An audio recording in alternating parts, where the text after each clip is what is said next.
Hello, Craig. Hi, You had how are your you? You right? good. You've had your haircut. Yeah, the wife did a good job again, saving loads of money. All right, good stuff. Are you open in Scotland now? What's This this? morning, What's yeah. this? Oh, Golf okay. teed off at 7:30 this morning on the Kings and the Queens golf course is open. At the moment, the PGA is still closed. So yeah, we're opening slowly. Two balls only. No bunker rates. Social distancing. All the typical things. I think is becoming quite normal now for everyone. But yeah, no, it's good. Guys are all in this morning, rearing to go, which is nice to see. And we had two crews coming in half an hour, apart, so we're not all in the bothy at the same time. But yeah, no, smashed it this morning. Of course, all things considered, with the resources we've had over the last 9 weeks, 10 weeks, I'm very pleased. And it's a beautiful, beautiful day today. It's going to be about 25 degrees this afternoon. Oh, really? Sun's out, guns out. It's great. Yeah. Perfect. Yeah, we got some t-shirts on this morning at 5:30, so that doesn't happen very often in Scotland. So I'll take it. No, I think it's warmer in Scotland than it is in South Africa. Possibly. Yeah, we find out tomorrow. It sounds hopeful for Monday. Fingers crossed. I hope so. It'd be nice. I mean, the few members I've seen this morning, I've just got the biggest smiles on their faces. Happy to be back. Just to be back on the golf courses and getting nature. And even though it's only playing with one other, they're flying around. Mine, the bunker crew this morning were chasing their backsides because two balls go pretty quick. So I think, like we've been saying throughout these talks, we're all learning different things, and there might be an opportunity for time slots where you say, we'd have two balls between this time and this time, and we'll see. Lots to consider, but they're flying around. I mean, it's going to be quick golf, which is a positive. Yeah, in some ways, I'm going to miss the lockdown when it's over. I quite enjoyed it. You think? Yeah, possibly. Well, it's not sustainable, but it's been quite fun. No, yeah, it's different. Like I said a couple of weeks back, I think it just gives you time to reflect on things and maybe try things a bit. You're forced to do things differently, and you definitely learn lessons from that. Absolutely. So yeah.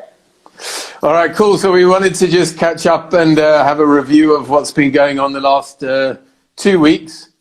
We've had some great diverse chats. Chris Haspel, Neil Holman, Matt Perry, some of your previous understudies, Luke Partridge, Cameron Campbell and Justin Harrison, a couple of our young guys. Very good. Yeah.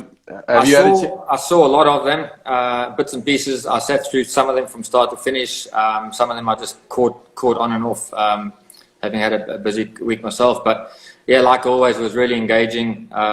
Good to understand. It's nice seeing actually some of the past students come on now and understand what their journeys are. And it must be quite interesting for yourself as well, having seen them start they are 5-6 years ago and where they are today.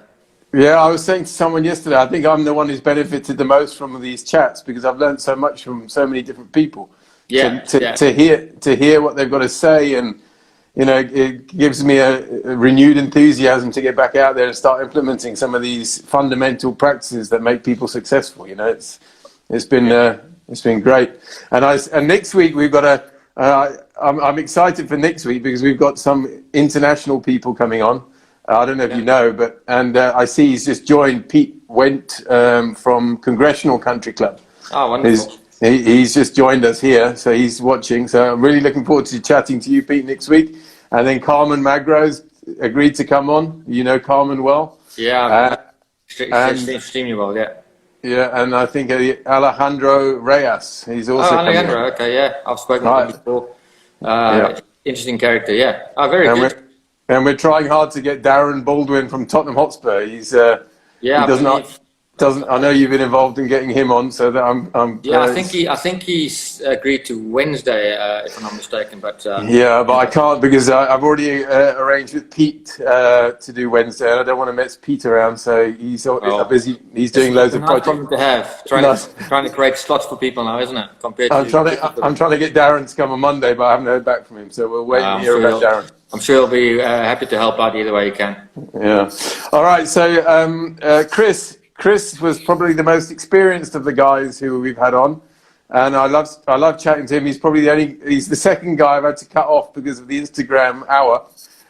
So I was warned about that, but that was good fun. Chris is a wonderful character in our industry. I met Chris quite a while back now, but he's got a very almost like a fatherly figure character about him. Even though you of a similar age to the guy, he wants to take you on his wing, which is great. Very successful. I learned a lot from that interview. There are a couple of things that he was involved in I wasn't actually aware of, but a great eye for detail. And he has a very good understanding of the golf business as a whole. In particular, in the construction design, he's got his hands dirty and kind of learned how to do the shaping side of things. And but what I really take away from Chris, and I know him this way, is his passion again to develop people and encourage them to move on and see them move on and help them move on. He's never going to step in someone's way to do that. Absolutely. Always invested in people, and he's that kind of character. He'll do anything for you. If he gets to know you, he's a very loyal friend in the industry, personally as well, and someone you can lean on. He's got great experience, well-rounded guy. Yeah, it's funny. 2 weeks ago, we were talking about podcasting, and I don't even know what it was. So I'm going with it, but I've already turned all of these things into podcasts now. Yeah. So I've uploaded them. I've sent a few off to Chris and a lot of my team enjoy podcasts. I'm a slightly older generation as well. Not to give away our ages, Andrew, but they are always listening, which is great. It's like it can be on their car journey into work or going back home, and I'll pop something on and have a listen and educate themselves. So this one of my greenkeepers, actually, the first interview we did, when he put the personal one, he said he just popped in. He didn't have to watch our mugs, but he can listen. And he said he took great value from it. Just driving the car, have a listen. So it's great that you've managed to learn a new skill, I suppose, as well. Yeah. There's about 22 or 24 of them now. So it's a lot of footage. So I'll send them up to you, and I'll circulate them on social media so anyone wants to take a. They are my homemade version, so they're still pretty raw, but that also works. No, I think that's probably what works more so than anything else. It's real. It's not it's just a chat as opposed to a formal event, which is what keeps it interesting, I think. And it's not too technical. It's not technical at all. It's really about the guys' journeys through their lives. I don't want to get too technical. I might get lost. All right, yeah. So going back to Chris, his mentoring really came through to me. His passion for mentoring, and also what you touched on now, how he integrates golf course management and golf course design and construction. And he's got vast experience in all of that. So for him to have taken that leap from Castle Stewart to Cool Links, and to be entrusted by the developers to lead that project is a feather in his cap anyway. He worked exceptionally hard on that project. He was so passionate about it. Still is. Obviously, I think he's come to terms with it now, and it is what it is. But he moves on, he's just very well valued, and he's not emotionally charged in terms of ups and downs. I've made those mistakes in my career where I get really excited and I go on. He's kind of level-headed, calm, cool, collected. You can learn a lot from a guy like that in this position. And he posted a nice video this morning on his Instagram account about the project. It's worth checking it out. Did you see it? Yeah, I saw something on Twitter. His account's a link, so I quickly flipped through things this morning. I didn't have a good read through things, but Okay, and the next guy we had on last Wednesday, we had a problem with Matt Perry's technical stuff last week, so he came on twice. But Neil Holman is probably the leading golf referee in South Africa. Right. And he's done the US Open, and he does the SA Open and all the major tournaments down here, and he teaches the rules.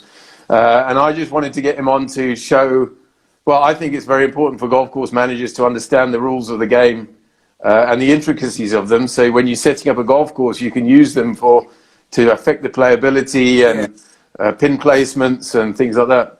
It kind of ties in with playing the game as well, I think, having an appreciation for the game of golf in any way, shape or form. But even if you don't play the game, you need to know the rules when you set up the golf course. Some facilities will leave that to the golf operations team, but I'd say 90% of them leave it to the greenkeeping team, marking the hazards, whether they're red hazards, yellow hazards, drop zones, OBs, and the whole bang shoot.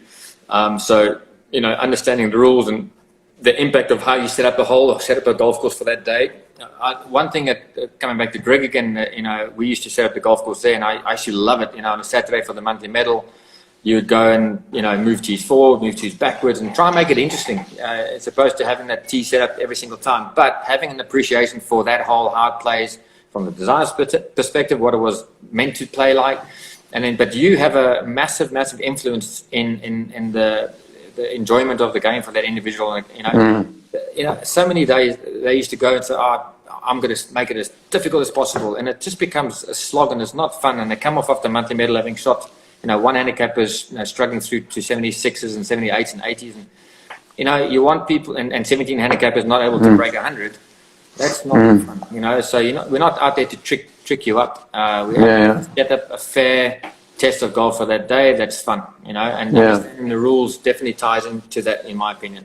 Yeah, and Chris also, going back to Chris, they built Castle Stewart as a user-friendly golf course. They didn't try and make it ridiculously difficult, and you weren't looking for your ball all the time. Yeah. And it's a very smartly designed golf course. I've had the privilege of playing it many times, and every time you play it, you just enjoy it more.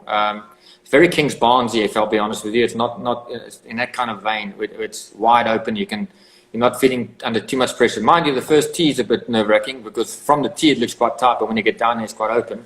But it's all about the greens, you know, getting in and up and down around the greens and having some fun. But it's not intimidating from the tee, and it's a beautiful walk, beautiful experience. But yeah, it's about making the journey fun as much as we can. Absolutely. I haven't had the chance to play Castle Stewart yet. I've played many courses in Scotland, but not that one. But going back to Neil, he's also talking about pin placements and how the USGA do not have specific rules for pin placements. And it's just interesting, as you say, your responsibility as a golf course manager to ensure that the playability and the fairness of pin positions in relation to the tee boxes. When you're setting up a golf course, you know, there's a lot of things to consider.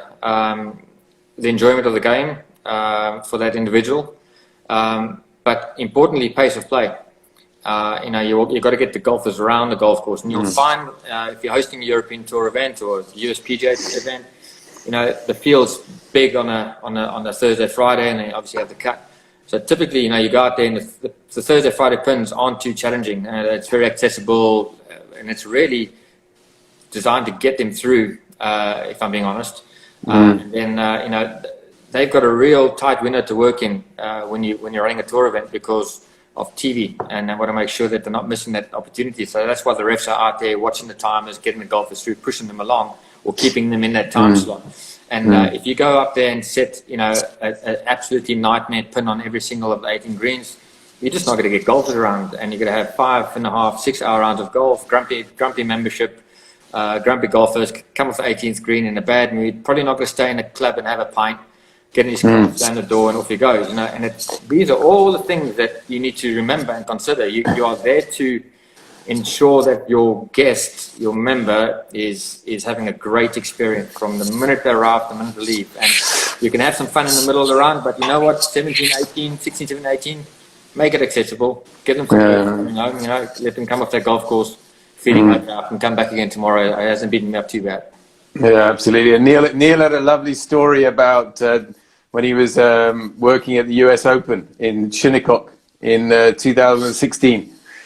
He was on the 5th hole or 6th hole, and Dustin Johnson hit his ball into the rough right by where he was standing. He had done nothing all day, and it was the flagship group: Dustin Johnson, Tiger Woods, and Justin Thomas or someone, or Ricky Fowler, one of those guys. And the ball came right next to Neil, and he had to make the ruling.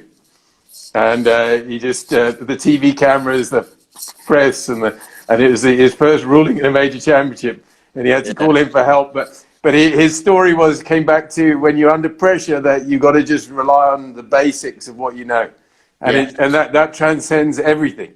It transcends. The key with the rules, guys, is not necessarily knowing that every line, every sentence, and every rule and what it is. It's knowing how to reference it, knowing that this is rule 13.5, and I'm going to find it on this. Like the back of their hands, and then they all know them like the back of the back. If there's always some tricky ones. You know, I've worked with these guys for years now, and it's really interesting, and they've thrown a few curveballs my way just to test me and stuff, and let's be honest, the rules of golf aren't the easiest, are they? It's pretty tricky. No, they're not. I always find it very hard for a new golfer coming in later in life to understand that when you grow up with it, it becomes the norm because you just learn it as you go. From a young age, and it kind of gets drilled into you. But when you start in the game younger, there are some oddball rules out there, let's be honest. But this is the way it is, and these are the rules, and you stick by them. So it's very important to know them. It's like understanding the law of golf. Yeah. Got all these different reference points. Anyway, okay, so Neil was great, and then Matt Perry. So then we had two of your previous assistants on. Yeah. Which you sorted out, but Matt's been taking over the mantle of looking after our students going up to the Dubai Desert Classic, and he's expanding on that now. He's taking 4 guys for 6 months to work at the DP World Championship all the way through to the Dubai Desert Classic. So that's an awesome progression. All of our students are clamoring for that opportunity. So sure they are. Yeah. They'll have a bun fight at the academy. Yeah, Dubai Golf took over the management of Jumeirah Golf Estates as well. So Dubai Golf obviously oversees the Emirates Golf Club and the Dubai Creek Golf and Yacht Club, and then Jumeirah Golf Estates was actually, at the time of I was leaving, they were months into doing all the due diligence and stuff on that. And that's obviously, gone through now. So Dubai Golf now operate, manage that as well. So, yeah, I mean, he's got his hands full, and it was an interesting chat. When you start appreciating, I know the role very well. I was doing it myself, obviously, but when they've added that on now, and his resources are down.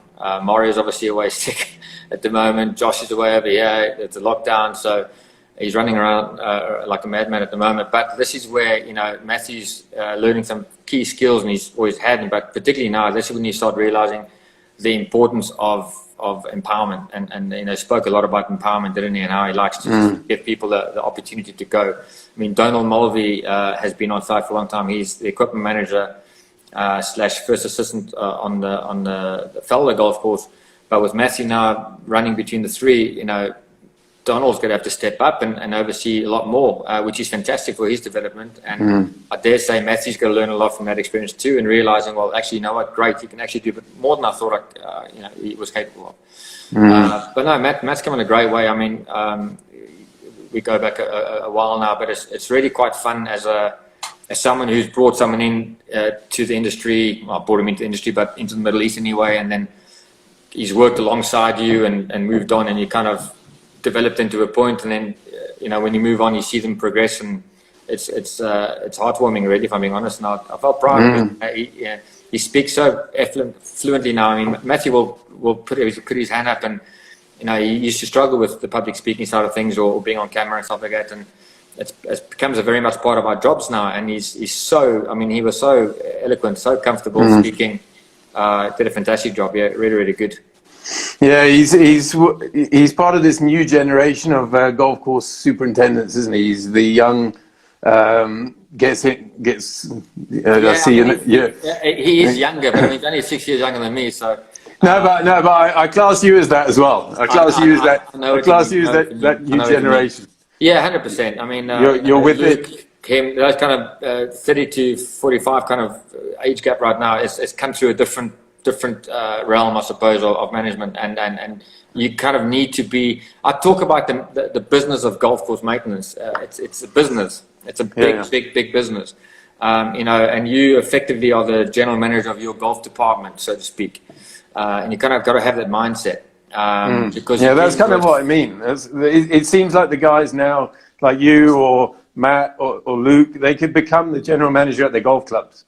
Rather than possibly, if they want to. I know they've been through the MDP program like myself, and we've golf course superintendents or greenkeepers really in general have very good communication skills due to the nature of the job, and we understand the game exceptionally well. And when it comes to planning, organizing, budgets, scheduling, forecasting, it's things you do all the time, especially when you're working with nature. You really need to be on the ball in terms of making decisions, and that's the managerial type role. Where the golf operations side differs, it's completely away from it, but it's a different skill set again. But see, if you've got that skill set, but you've got the agronomy behind you, it becomes very, very powerful. So if you become a club manager or secretary one day at a club and you've got the agronomy, I think that's a string to your bow that not many have, because not many club managers will understand the grass side of things. So having both is quite handy. I think that's kind of what I mean. Yeah, I just mean it's our business is so big now. We're dealing with suppliers, dealers, budgets, capex expenditures, 5-year forecasting. It's a lot more than just coming to work and putting some work mowing the grass. Yeah. Which unfortunately a lot of people think it's what we do all day, but it's not. Yeah. But here's Justin, to jump over to Justin. Are you still there? Yeah, I'm here. Oh yeah. Just to jump over to Justin, who's a young guy who came out of our academy and has done the Ohio State, and he brought that up yesterday that he really sees that he needs to go and study that further. And I want to integrate that into our program. Is the golf course operations management, financial side of the. We haven't got enough of that in our program at the moment, but I'm just rolling that out for next year, because I think it's important that we do produce the next generation of golf course superintendents who can, whether they choose to or not, but have the skills to become the general manager of a big facility. Yeah, I mean, I did a talk not long ago, but it's basically based on what they don't teach you in college, you know, and we learn all the agronomy, the greenkeeping 101, great, but it's the stuff that don't, you know, the politics of it, the communication, you know, those kind of things that you get a little taste of, but those are the things that become increasingly important. And you got to learn one of two ways. You got to learn by burning your fingers and making mistakes, which is the way I learn, and it's a tougher way to learn, but it's a good way to learn. Or you got to, you know, get some guidance early on in terms of communication. Comes down back to FDMI. It's kind of exactly what that's about. You know, they assume by this stage you know how to do the grass side of things. Now they're teaching you to really focus more on the communication side of things, how to read people, how to interview, how to be interviewed, how to write to CVs, how to you know, empower people and develop them, and all those managerial skills. So if you can bring that into that side of things to the academy, all the better for it. Now Justin's done well. I mean, it's really funny when he called me that day and he mentioned, I've applied for this job at Aerowell Golf Course. Do you know anyone there? I was like, yep, I know Greg quite well. So, you know, but all I do is you know, make the introduction, and it's up to the individual then to sell themselves. There's no you've got a job because you know so and so and so and so. That's anyone who thinks that reverse and think again. Once you have an introduction or there's a network, that's great, but you still got to go and nail the interview and you know, which you obviously did for Greg, which is good. Yeah, but Justin speaks the right language. He's a very level-headed guy with a big future. He'll get and he's patient, which is interesting to watch. These young generation of millennials, they don't tend to understand that there's a time element to things as well. Yeah, they want it now, and he's not seeing it that way, which is great. I never forget talking with Justin at Silver Lakes, and he was contemplating not going to America because I think he was probably too loved up, if I'm being honest. I said to him, if it's meant to be, it's meant to be, but you've got to go. You've got to. They're still together, those two. So there you go. So I said, you know, you just can't miss an opportunity like that. You know, it's, in the big scheme of things, I know at that time in your life, it seems like it's forever, but it's really not. Glad he took the courage to go for that, and he obviously learned a hell of a lot. And you know, being back to South Africa now, I heard he was quite keen to get back to the States or get abroad again, which is a great ambition to have. But you know, don't rush it either. You know, enjoy a good 3, 4, 5 years under Greg, because you're going to learn so much and be so much more balanced when you do move on. Now, which is to tell the guys, you know, you're so lucky being an assistant. I was an assistant for 8, 9 years under 4 or 5 different managers, and you learn the good, you learn the bad, you learn the ugly, and you formulate your own style. You know, that works. Or you can make a suggestion to do something, and they do it. It doesn't work. Buck stops with the boss. You know, you've learned something. Okay, I'm not going to do that. Or you see how it's done properly. Oh, I like that idea. I'll keep it in my bank. And that's what you do. And you learn from different management styles, different agronomy styles, different courses. And before you know it, you've got your own little, style of how you do things. Justin's got the great opportunity not to do that, especially with Erinvale. It's a tough climate there. It gets very, very hot in the summer and very wet in the winter, so you'll learn a lot. Yeah. And then the other two guys, Luke and Cameron. I mean, what I took from those two, they obviously in different parts of their career, and Luke's settled now, but they both use the industry to travel the world. Cameron's a little bit, he's done the RNA scholarship program, he's done his Elmwood, and he's in Australia, he's done his year, he's struggling with visas and so on, and he sees himself going into the events and golf course operations side. And Luke's now settled in Australia, but they're using the industry to travel, which is also beautiful. I mean, I don't know Cameron, unfortunately, very well. I listened to, but seems like a very, very astute young man. You may know his dad. Do you know his dad? Andy Campbell. He does Billy Bunker in Scotland. Yes.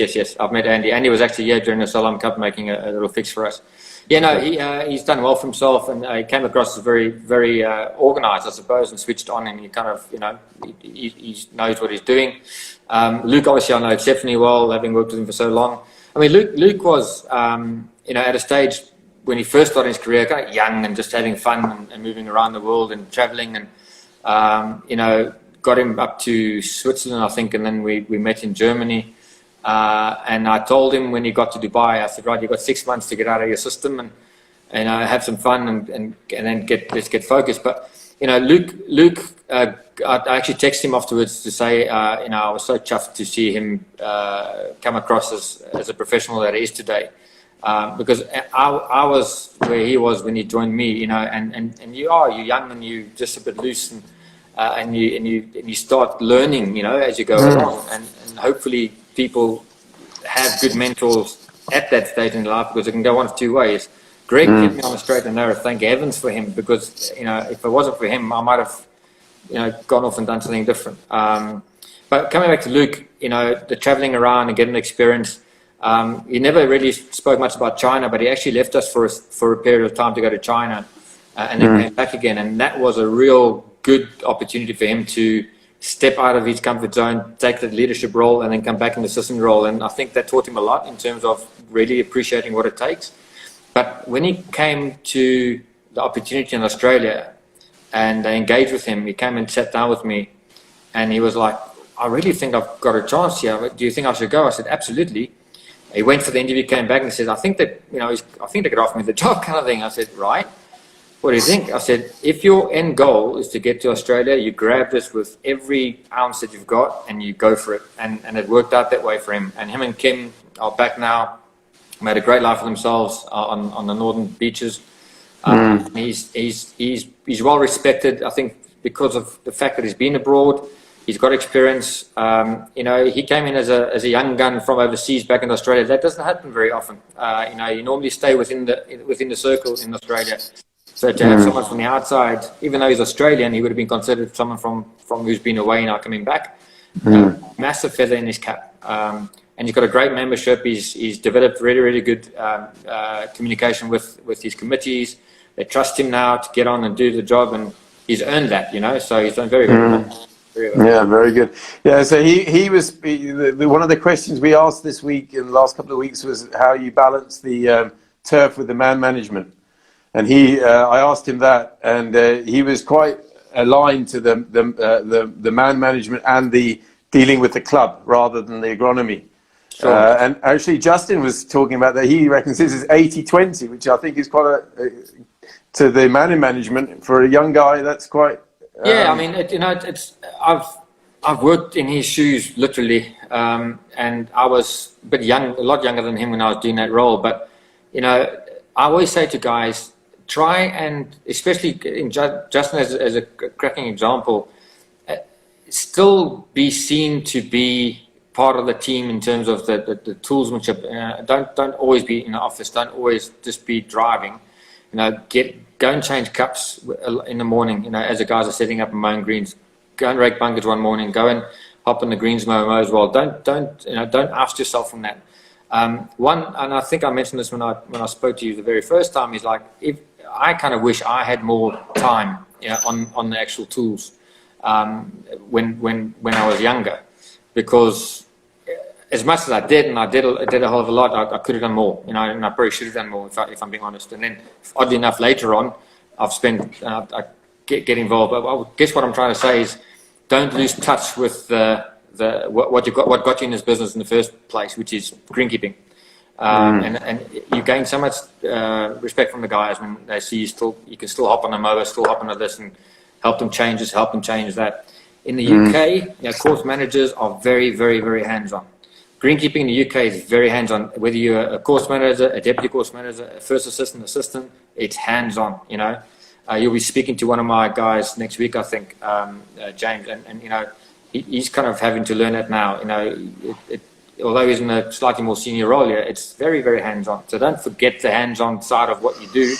But as you go up the road, and he's a direct 2RC, it's a different ball game, and you're managing schedules and keeping everyone happy.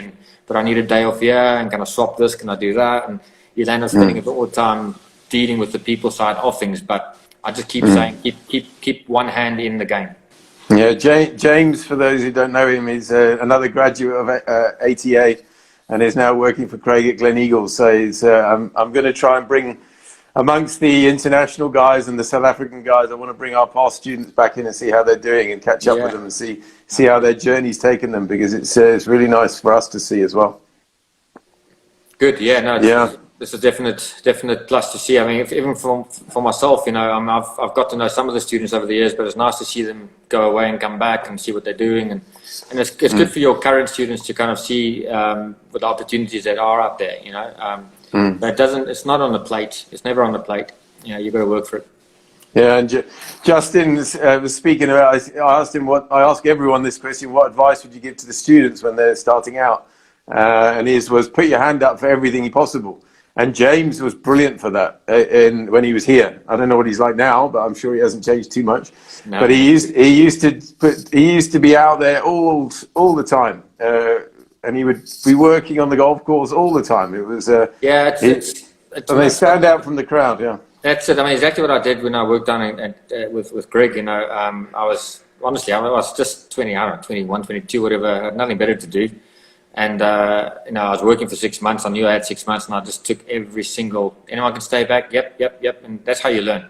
You learn by being out there, and it's when everyone goes home and the 3-4 people who stay behind to do that overtime or finish topless in the greens, and you mightn't have had your hand in that before, but when you stay and you stick around and you're just around, you say, well, I understand it. Come get on this. Let me show you. And suddenly you're learning something again, Yeah, absolutely. Don't be scared to be around, and even if you're not asked to do something, just you're learning, you're watching, you're seeing calibration of equipment, how you fertilized, all these little nooks and crannies and tricks of the trade that you don't necessarily get to do if you just clock in and clock out.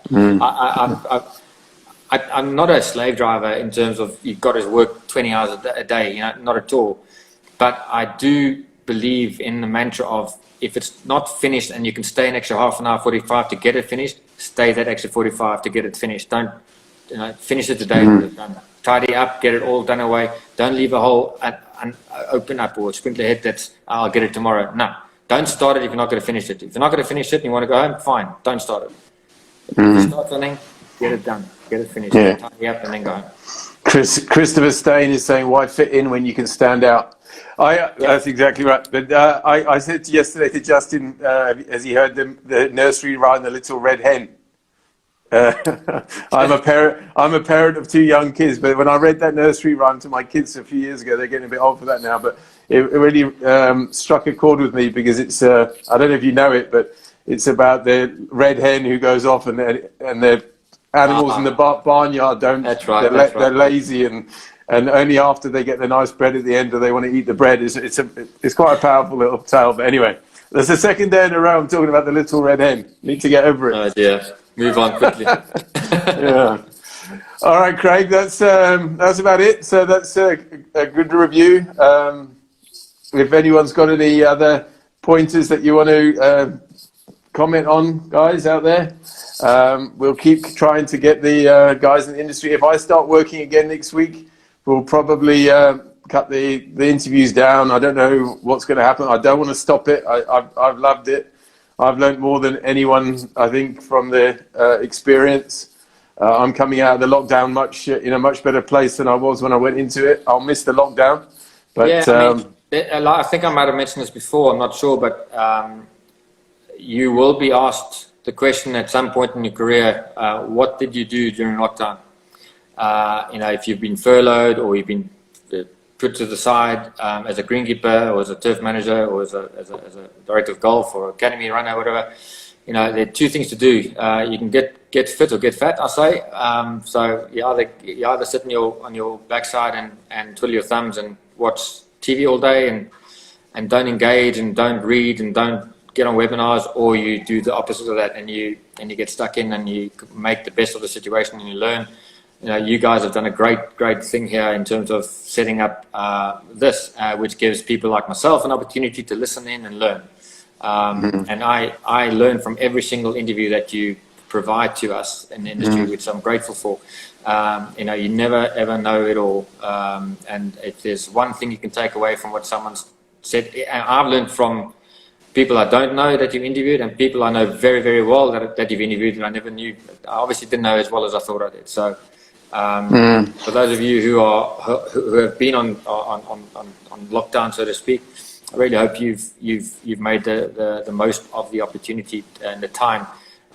Emma Simpson, our director of people, told me at the time, she said, think of this as a gift, a gift in time with your loved ones, but also time that you can actually maximize on.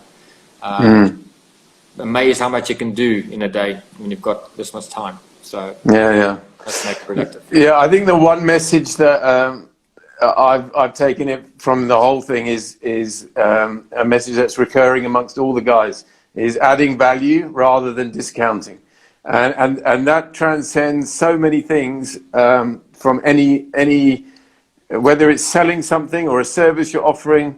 Give more than what you are charging. Give more. That's exactly right. And I mean, you just got to provide as much value as possible. And like you say, that can be personal time to someone just listening, giving them an ear. Can be obviously the experience that you provide in the workplace. There's so many examples, Andrew, of adding value, like you say, and it doesn't cost anything. It doesn't cost anything to add that value. Yeah, I started this series not knowing where it was going to go, and the reaction I've had and the generous, the guys need to give me an hour of their time. It's not nothing. It's they have to prepare, they have to read up my emails that I send them, and they have to commit to being on time. And so they're giving, and then afterwards they're saying, "Oh, I'll be involved in the academy going forward." So the students are now going to get huge added value when they're in class with us. Huge. With top guys from all over the world coming in, talking to them once, twice a month. They're going to get 30 guys over their 2-year period. It's brilliant. That's what it's about. And I mean, we all go on about, it's getting harder and harder to find quality people in this industry. We can all sit back and say, well, where are they? Why are there no one out there? Why is there no one out there? We can't find good guys. Or you can actually make a difference and go out and start doing things like this and help develop that brand of individual, as opposed to sit here and waiting for them to be fed to us. So it's a two-way street. I've always said that. It's not just about I want, I need, give it to me. It's about, well, what can I give back to help that industry grow and improve and develop and get the guys to the level that they need to be to move on, whether it's with us, with someone else.